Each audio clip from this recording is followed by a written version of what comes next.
நமது முன்னோர்கள் பொங்கலை மண்பானையில் ஏன் சமைத்தார்கள்? பொதுவாக பொங்கலை மண்பானையில் தான் சமைக்க வேண்டும். அதுதான் தமிழரின் தொன்று தொட்டு வரும் வழக்கம்.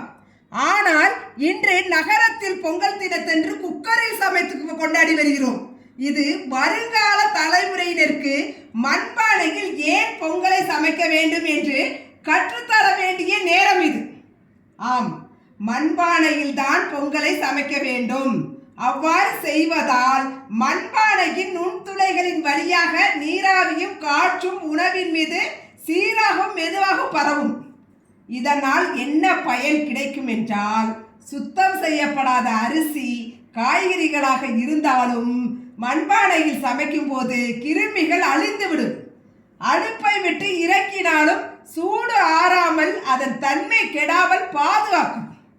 உணவின் சத்துக்கள் அனைத்துமே பாதுகாக்கப்பட்டு எளிதாக செரிமானமாகும். உடலுக்கு தரக்கூடிய அனைத்து பலத்தையுமே மண்பானை பொங்கல் சேர்த்துவிடும். பொங்கல் தினம் என்பது இயற்கை வணங்கும் முறை. மண்பானை என்பது இயற்கை தந்த வரமே. அதற்கு மனிதன் உருவம் கொடுக்கிறான்.